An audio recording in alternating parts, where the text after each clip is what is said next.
Hello and welcome back to Two Dancing Clams. In part 4 of this tutorial, we'll cover adding procedural textures and some cleanup. One thing that occurred to me as I was going through these parameters is you can only have one group output node at a time. But you can have as many group input nodes as you want. So for example, I'm creating the last of these parameters. And let me just go ahead and create the one for stem thickness.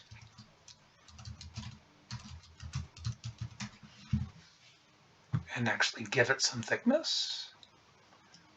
Give it some length. Give it some thickness.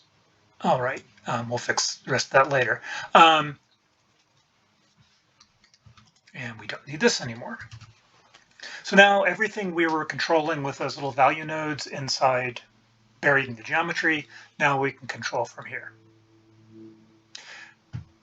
If you want, if you hit Control H, this will toggle between all of the possible values displayed and just the values that you're using displayed, which is really handy, which means you can take a group input and you can put it anywhere in your geometry you need it to be. And also you can change it in one place here and have that change show up 3, 4, 5 places inside your geometry nodes. And you don't have to run noodles everywhere to get it. You can just take a group input box, put it where you need it. Super handy.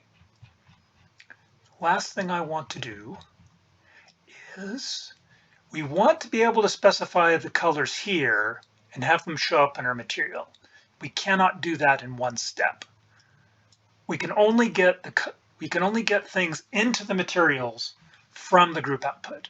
So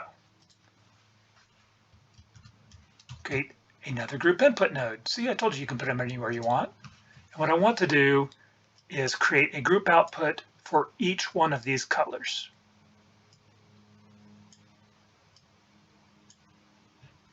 Seems kind of dumb just to hook one up to the other, but now what that really did was it hooked these up to the group output. We're almost done, but not quite.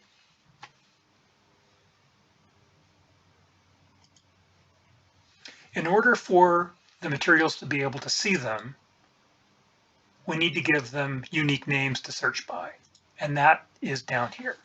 So if I just call this header cap outside, and I'm just going to go ahead and do them all while I'm here. Header cap inside. You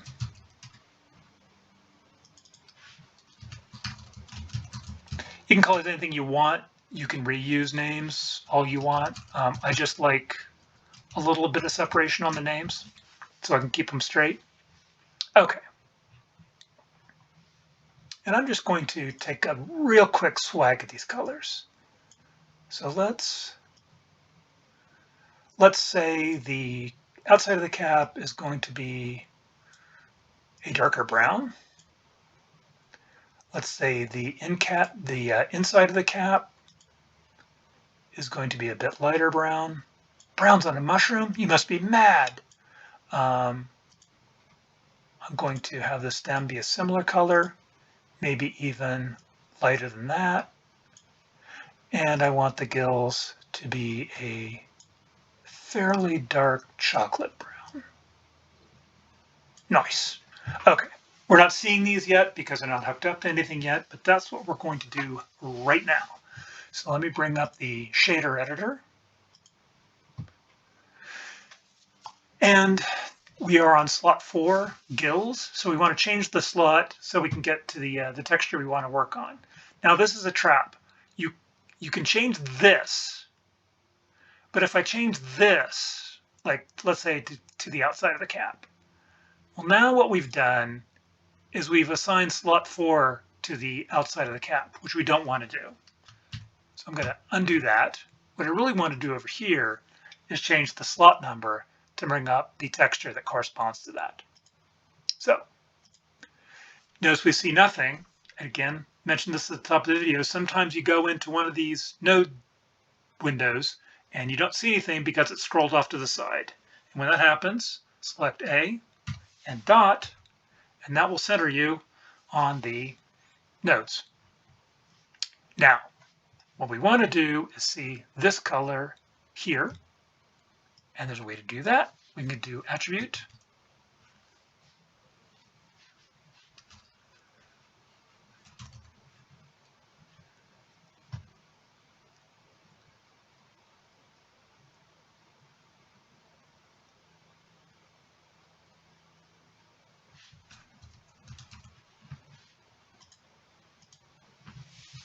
and if we turn on the preview, we see black because it doesn't have a name. So let's give it the name. There we go. Not too pretty yet, but at least you can see where we're headed. Before we go on, because we're going to be staring at this for a while, let me just fix this up a little bit. So I want to dial the gills in a little bit so they're not peeking out like that.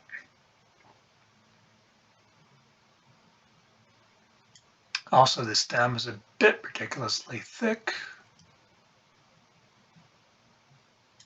I think the gills go down too low. And the cap is also insanely thick. So I do not think I created a control for that. Let me fix that right now because I don't want to look at that. So the thickness of the cap came from over here.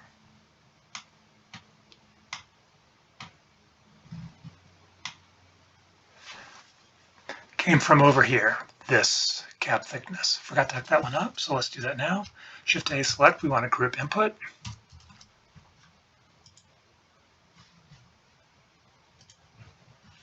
And we'll take something we haven't used yet. And we will call this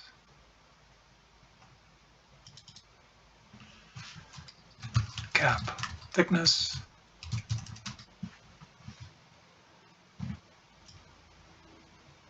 And turn it down to something that I can stand to look at. Fantastic. Okay.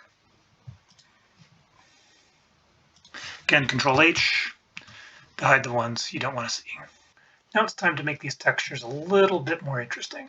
So we'll start with the cap. Let's get a good look at that. Go into the shader editor. A dot to get things centered up. Okay. The first step in making this more interesting is adding in noise texture. Now, Shift A, search for noise. Now, because these crawlers are parameterized, I don't want to assume that mixing with black is a good idea to add speckling. What I really want to do is just alter the color I'm given a little bit. So in this particular case, what I'm going to do is I'm going to use this noise texture to adjust the gamma value of this color. Just to change the shade a little bit. Make it a little bit lighter where the noise texture hits it. And we want this to be a pretty fine scale. So basically this just adds that kind of tonal variation you see going across the cap of a mushroom from time to time. Also, it doesn't make a huge difference in this implementation. I just like good habits. To get the texture coordinates for this, again, this is a node wrangler trick. Control T on the noise texture, and that will bring up the input that we want. In this case, when you're dealing with geometry nodes, you always want to deal with a generated geometry. I don't think this mapping is going to come into play, but it also doesn't hurt anything. Okay, so that's the basic color variation we want. Now, I'd like to add some speckling across it. We will add another noise texture, Control A, search for noise, and we want to mix it.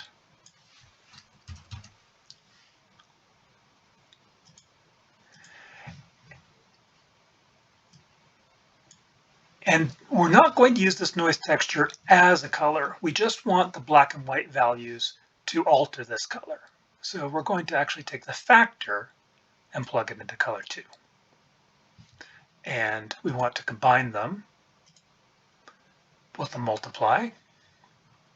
Not seeing much yet because the scale on this is pretty large. So this one is going to be more of a pebbly thing. So this time we want to get really fine. Let's go out to like 135 to get a nice subtle speckle. And also, while I'm thinking about it, this is way too shiny for a mushroom. So let's turn this up to about 0.85. Yeah, much better. Okay, cook them with gas. Okay.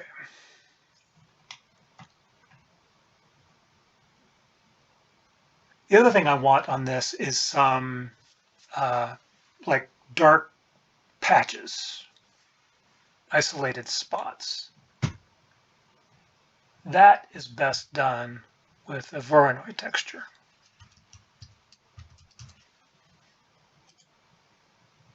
If you look at what the Voronoi does,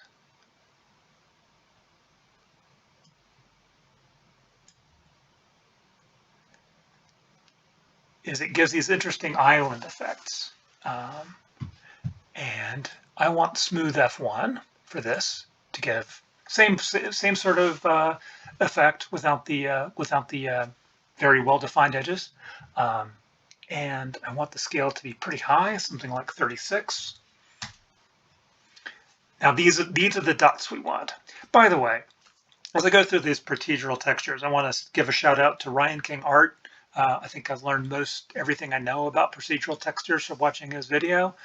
I hope by watching his videos, I hope to remember to include a link in the description below because that guy is really amazing when it comes to procedural textures.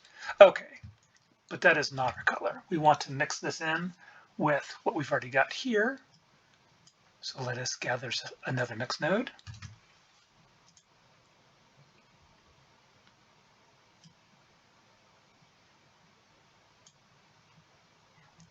And again, we're not interested in the color. We're only interested in the black and white to modify the existing colors we already have. Again, we're letting the user pick the basic color and we don't want to screw with it too much.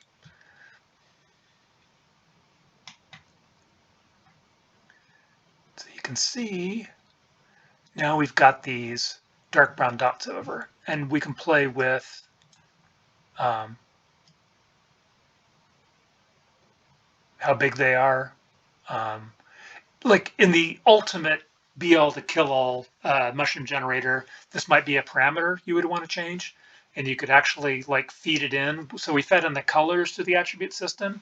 You could actually feed in colors like you could actually feed in attributes like how big you wanted your mushroom spots on the command line as well. Oh, I'm sorry, on the command line on these group inputs. Anyway, and factor of half is kind of suiting me well. Now, one thing I'm a little unhappy with is those spots are a little bit not distinct enough for me. So what I want to do is sharpen up the edges a bit. And the easiest way I know to do that is with the map range node. So basically, this gives us so it takes a bunch of data that's spread all over between 0 and 1, and we can narrow it down to clump it, to pull the data together. I don't really know how to put it. To make the data more clumpy than the way it comes in normally. So if I take this and I start turning this down, you can see it gets much more defined. And I like the way that looks. I think that's about perfect. Excellent. Our mushroom is broken out in spots, just the way we wanted it to. Now, one last thing for the extra layer of verisimilitude is the cap is smooth. I don't want it to be smooth. I want it to be bumpy. And I want the bumps to correspond to these colors. There's a really super easy way to do that, is with a bump node.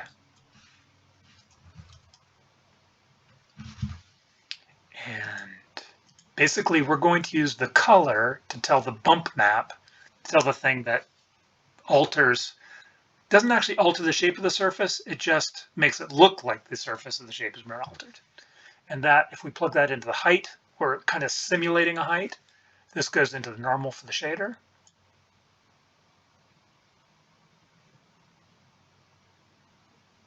And it is way too much. That's more like a morel. Actually, if I wanted a morel texture, that's not a bad way to go.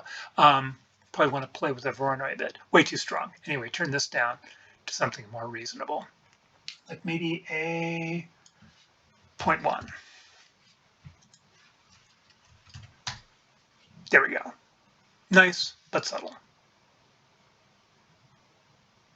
Cool. This is the most complicated texture I have. Let's go and fill the other ones really quickly. Let's do the inside of the cap first.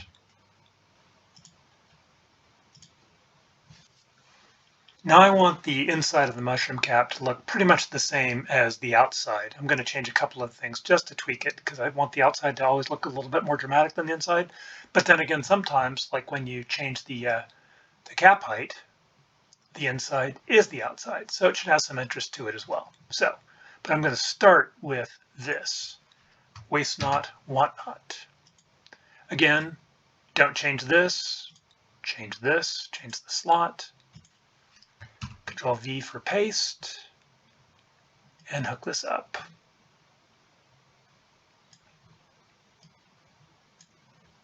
Now the first thing we want to do is use the proper color. So this one is still set for the outside. I want to change it to the inside.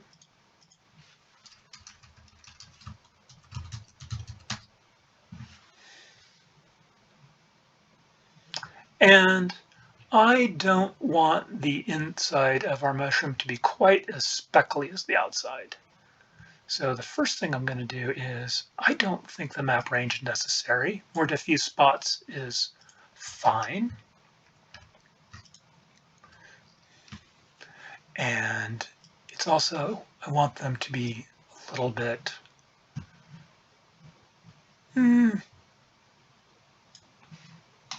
bigger. Yeah, that looks about right. 2 down. Oh, and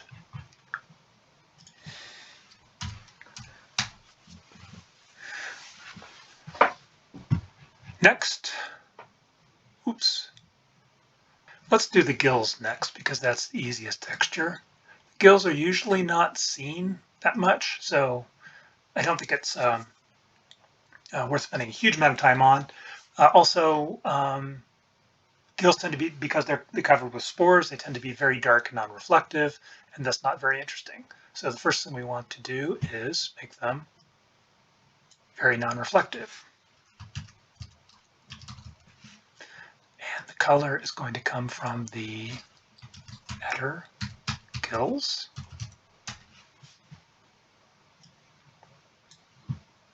Nice. But I think just a little bit of color variation would help them out a bit. So let's Shift-A search for noise. How surprising. So I'll mix these together with a mix node.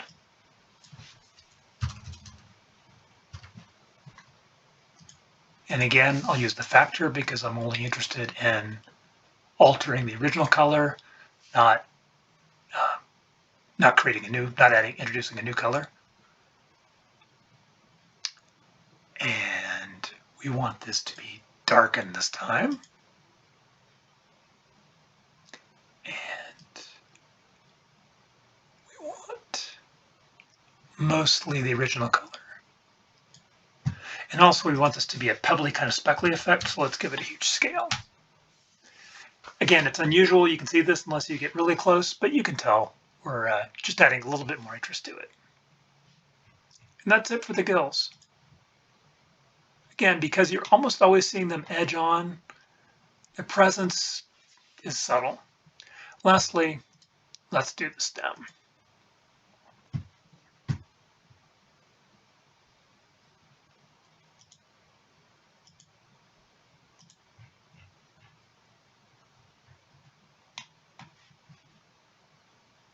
Start off by getting the proper attribute. Shift A for add, S for search, attribute. We want the stem.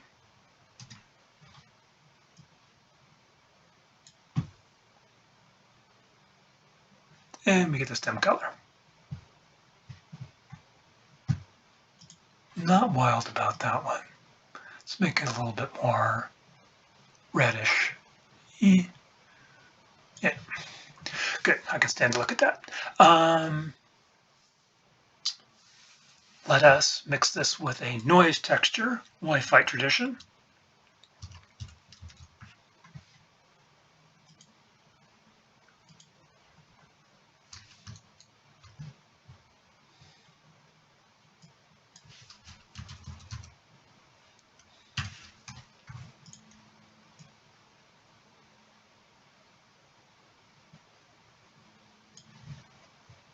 This time we'll multiply.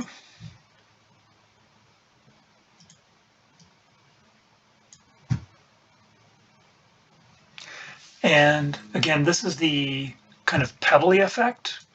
So give that, ooh, that looks nice. Okay, didn't want color, I want, so that's, okay, this is what happens when you mix in color. You get the rainbow colors from the noise texture. I don't actually want its color, I just want the black and white effect of its factor. Much, much better.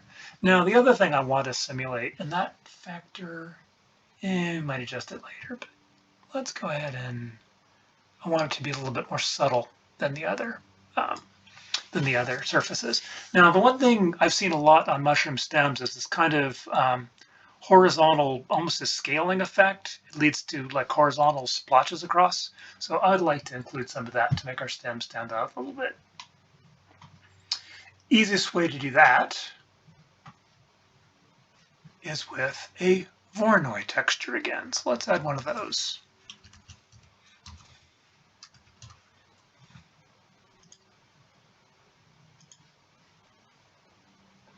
And again, the smooth F1 will work great for this.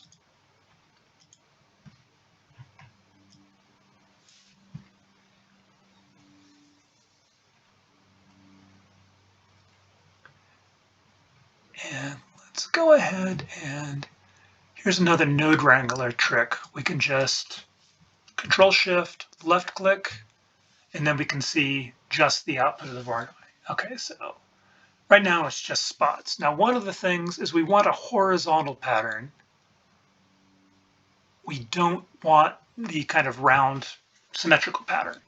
So let's get a coordinate system on this, Control T, and this time I do want the mapping. And specifically, I want to change the X and Y scales to something smaller. About a 0.38. Can't see it unless I turn up the scale a bit. Let's go for about 35. So you can see by playing with the scale, we can make the patterns appear wider or not so wide.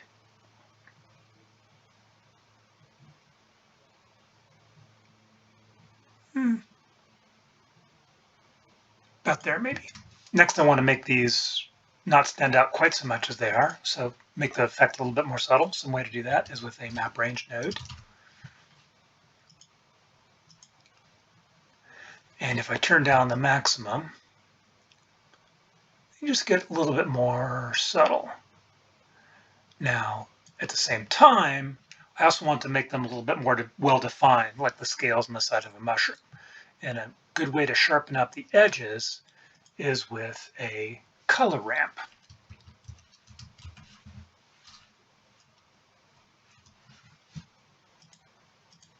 By doing this, we can narrow the range, we can clump up the values a little bit, and put some, nice, get some more definition on the outside of that.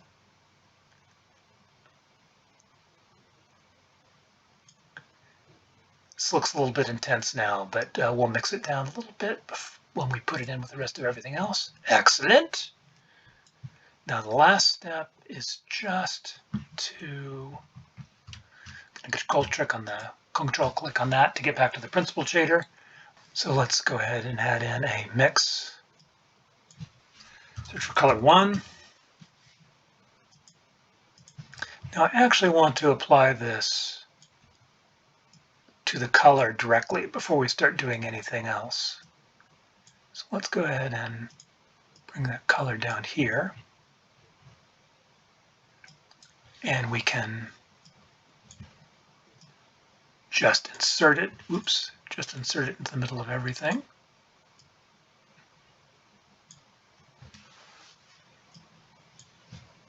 Close. And want this to be pretty subtle. So let's go ahead and, too much. Just want it to be like a light tiger stripe on there. I like that very much.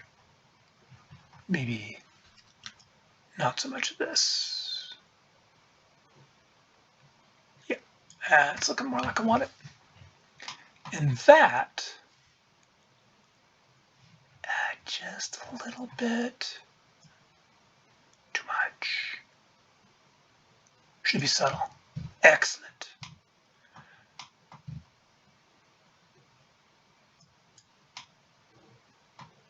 And that is the end of this tutorial.